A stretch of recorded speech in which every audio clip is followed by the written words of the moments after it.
Hello, I'm Chrissy Seaton. You might wonder what all this rack of clothing is sitting behind me.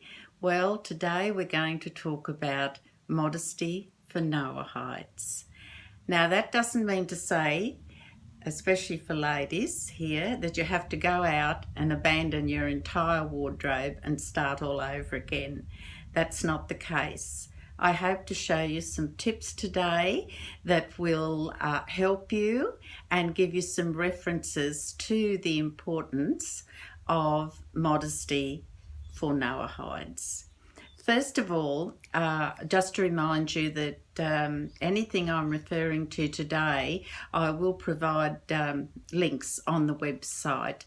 That's www.mynoahidefamily.com. So you'll be able to track this down and read it for yourself. The first thing I want to mention comes directly from the Divine Code. And some of you I know already have this. Mine's a 3rd edition, so there may be some slight page number differences. But the section I want to talk to you about is part 6 of the Noahide Code. It's actually chapter 6, and it talks about the ways of modesty. This applies to men as well, but I'm particularly talking about women today. And so there is quite a good explanation. It says in here, you can see for yourself there, I'm reading from page 488 in my version. It says that every woman is obligated to act in a modest way and not to cause others to err through her dressing and acting in a way that brings them, meaning others, to sinful thoughts. It says in the Torah not to put a stumbling block before the blind. And how do we define a male and a female adult? Well, it's considered that a female is 12 years of age and a male is 13. So just keep that in the back of your mind. So there is quite a good explanation in here for those of you who want to refer to that. Also, an excellent reference point is the website called asknoah.org, and it has a question and answer section there which deals with modesty in particular relation to Noahides. So I urge you to go to the website and follow that link, and you can read some of the questions and answers there. I just want to clear up a few questions that you may be thinking at the moment. For instance, bear in mind I live in Queensland, Australia. We have a severe hot climate, so I always stick to cottons and linens if I can for comfort. Now, there are very strict guidelines for Jewish women when it comes to modest dress. Some of that does apply to Noahide women, but we are able to have some degree of leniency in some of the clothing that we can choose, and I'll describe some of that as we go further on. It is best to try and find in your wardrobe what you really love, the sort of clothing that you always are drawn to, or the colours or the styles, because that's telling you that that's what you're comfortable in, and you need to be comfortable in what you're wearing. So that's a good indication. But I'm just going to show you a few things that I do to boost my wardrobe and maintain modesty at the same time. So I'll stand up. You mightn't see my face all the way through this, but I will just explain a couple of things to you. Here's a t-shirt that I bought at a very cheap shop called Ali, I think, and I loved the neckline because it was quite modest, but it had really short sleeves. So I thought, no, I like the colour, and it matched something I wanted to wear. So I went to fabric shop, Spotlight. Oh, look, I don't have shares in it, but I do visit there a lot.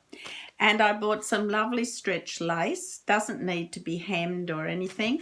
And because I have a sewing machine, I just attached it to the sleeves, which brought it down to the elbow for me. If you're not a sewer, you may have a friend who is, or a lot of these laces, you can just hand stitch them on with some matching thread. So it's not a big task to modify something.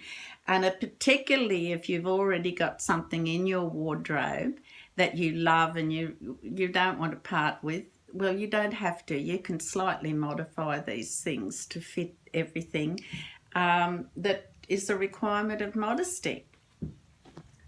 The other thing you can buy, particularly if you have necklines that are a little bit too low, before I go on, I will just mention that it's a requirement for Jewish women to cover all of their collarbone and neck, which is basically there. We Noahide women have a little bit of leniency. The golden rule is no bare shoulders and no cleavage. So you don't want a plunging neckline. But you may have a really darling piece of clothing in your cupboard that has a pretty low neckline, but you love it and it goes with everything you like. So you can buy what we call little modesty panels, and they are designed, just take note of the clips, they are designed to fill in those gaps in your neckline. You can get these in all manner of colours, and they just slip around your bra strap and you just clip them together, and nobody can can see any of that attachment at all. So it clips together nicely. They're called Modesty Panels. If you go online, you'll find lots of places where you can order them, but make sure they've got the little metal press stud type clips. The other ones are a waste of money, but these are quite reasonable. You can buy them in packs or single. So they're a great little addition to your wardrobe. Failing that, go back to the lace. A lot of these laces you buy, you can just pin them in with a safety pin underneath and attach it to your bra, or just turn this corner around like that and just attach it. You can hand stitch them if you want to, or some kind person with a sewing machine might do it for you, but nobody's going to see how it's attached as long as it's secure. And you can buy these lovely laces that don't need hemming or anything. Again, go to a shop that has a great variety of sewing things. You can get all sorts of colours. You can even get these beautiful look-alike crocheted lace in pieces, and you can go and get them as wide as you like too. You can get all different coloured lovely broderie anglaise and things like that. So there's lots of things the ladies can do about the neckline and the sleeve line. Just to clarify, the guidelines for modest dress are that you have your neck fairly well covered. As I said, we have a little bit of, I don't have a problem with this openness in my neck. It's quite modest still, but if it was very low, I would be filling that in. So we can have a little bit of artistic license, so to speak, with our neckline. Also, the Jewish women have to cover their elbows. That means it's got to be past here. Generally speaking, as long as our bare arms, tops of our bare arms aren't showing, I say elbow as a guideline, but I quite often, mine come to here. They don't actually come down to here sometimes. Again, that's more for comfort in the climate. The same with knees. Yes, you should always have your knees covered, and that means when you're sitting down. So if you've got a very nice pencil short skirt, when you sit down, it's going to rise above your knees. So you've got to get it long enough that it covers your knees. Now, there also, I did have a question a few days ago about Noahide women wearing pants. Yes, we can wear pants. In fact, I have a lot of pants, and as long as they are loose and modest and not revealing, there is nothing wrong with that. Now, by pants, I don't mean the stretch active wear with a tank top. That is not modest. But I'll just show you a couple of examples of the actual pants that I have, and I've actually got some patterns here that I'll show you, and you can make your own, or you can get some kind person to make them for you. So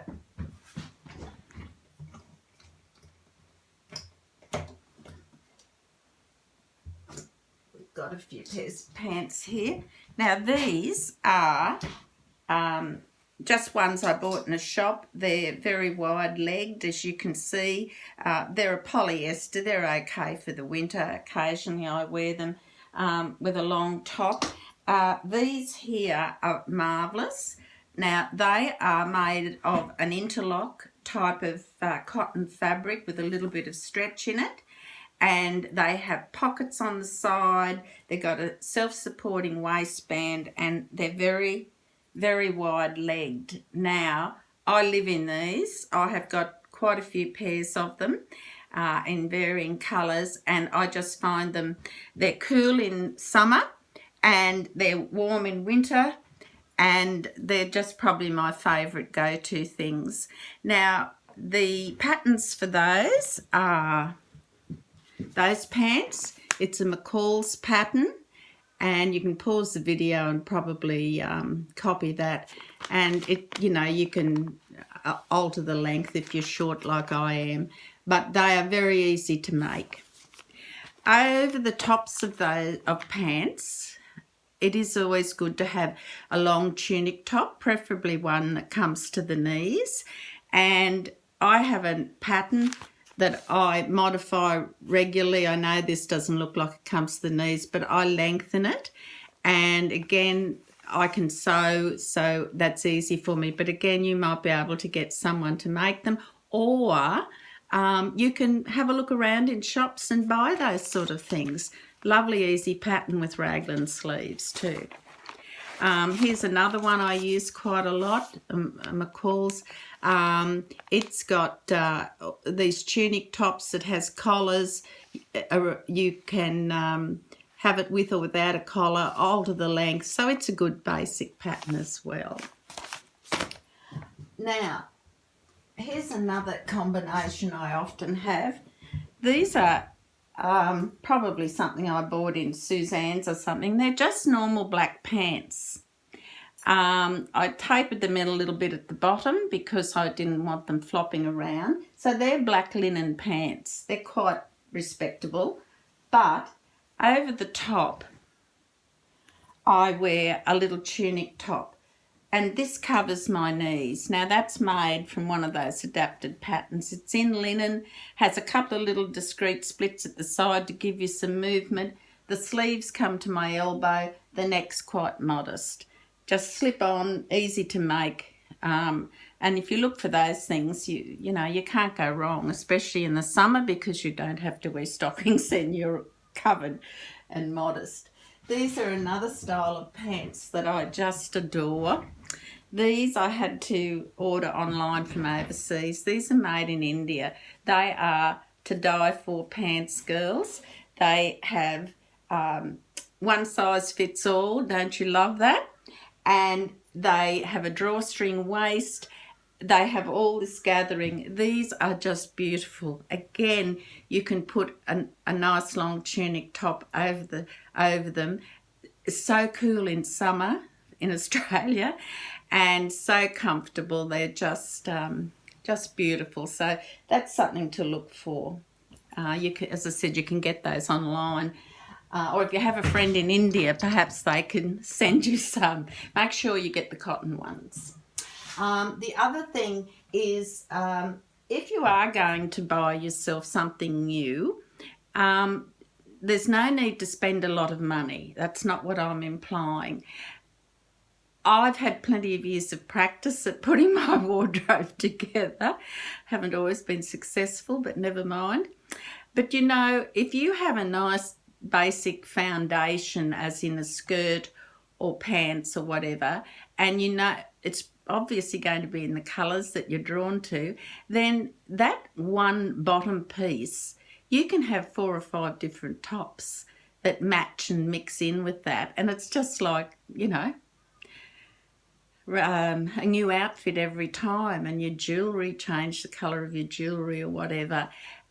So you don't have to have a whole lot of things in your wardrobe. It's just knowing what you like and how you like to dress. And just as an example, I love this skirt. I bought it in one of those alternative sort of shops. It's cotton, it's elastic waist, it's just so light, it's adorable, and it's got all these unusual colours in it. But with a scouring around in my wardrobe, I found I had a whole heap of tops. I haven't ironed, by the way, so forgive the wrinkles. I had this nice muted green long sleeve. I had oodles of black tops I could wear with it. I want to talk about these too. Another black top and that lovely mustard that I love. In Target, and I don't have shares in that either, there is a brand of shirt. It's called Woman. Now, it is made for the more mature figure. See, it's that brand there. But when you're shopping, if you want things to be modest and comfortable, I always go a size bigger, because, you know, it's disheartening trying to squeeze into something that you don't feel comfortable in. But these are very reasonably priced. Most of them have got quite a modest neckline on them, and they're quite lovely, and they wash and wear really well. So it doesn't cost a fortune to get a couple of t-shirts there. But the brand's Woman, and if you're a mature figure, they're perfect for you. The other thing, before we finish up, is you can also buy little tunics in some of these shops. I think this one's a very sort of like a oversized tank top, but you can put that, if you're wearing pants, you can put your little t-shirt or whatever under there and put a pinafore sort of top over, and they're back in fashion again now, girls, so don't you won't be looking howdy-dowdy.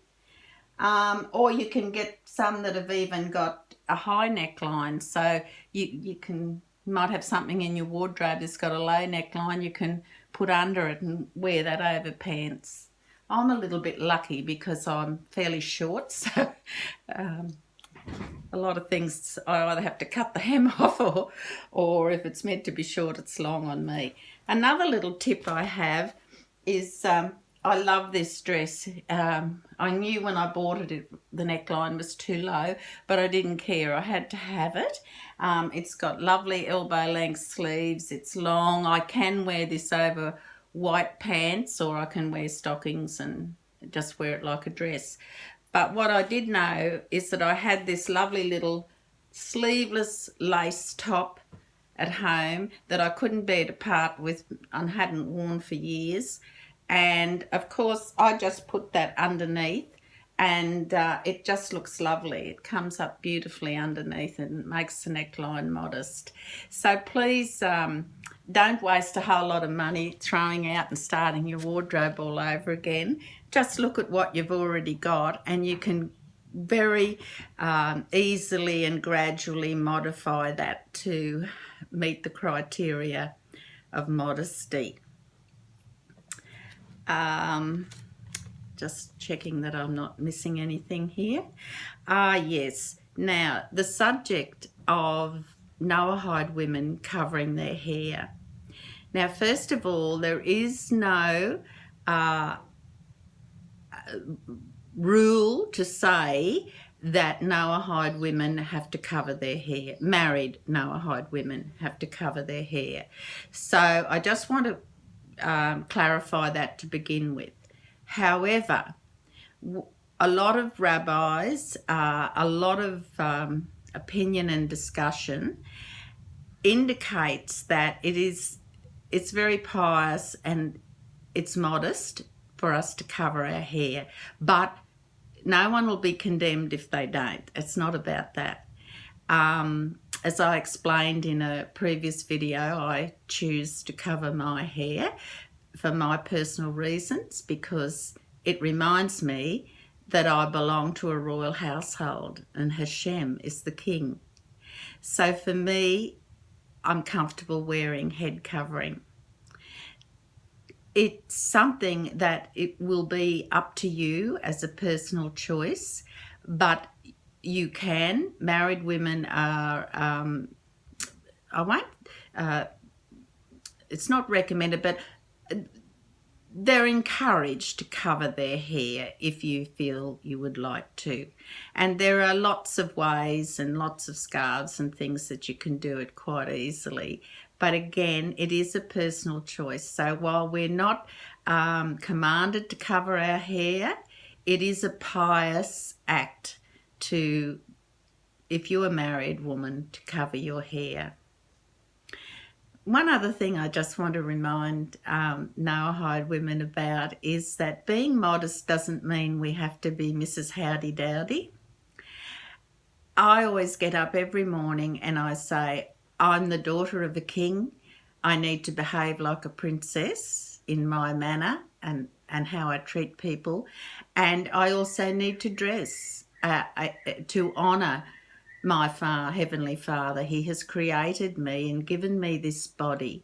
So therefore I need to honour that. So when you go out, when you go shopping, look your best.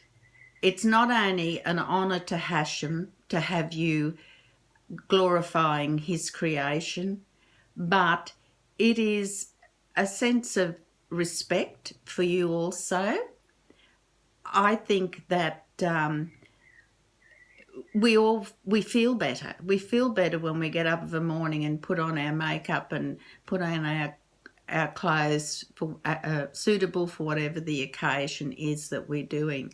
So girls, you can still wear your makeup, your nice bright lipsticks, your pretty jewellery. You're a princess, you know. You need your crown on. So I hope this video has helped you, and please remember to subscribe to the channel, ask questions or comments, and just a reminder also to anyone watching, in Australia we have a Facebook group and it's called Noahides of Australia. So please find that on Facebook and request to join, because there's some very interesting things there. And you don't have to be from Australia to ask to join. You're welcome from any country. And don't forget to check out the website links that I've provided in relation to what we've talked about today. And guys, I haven't forgotten you, but really it's very easy for men to buy modest clothing. You know, they can wear short sleeve shirts, they can wear, you know, modest shorts or long pants, things like that. So it's nowhere near the task of difficulty in a man securing modest clothing. So you weren't left out. You're very special. It's been great sharing this information with you, and I look forward to seeing you all again in the next video. God bless, stay smiling, and remember girls, you're princesses. Bye.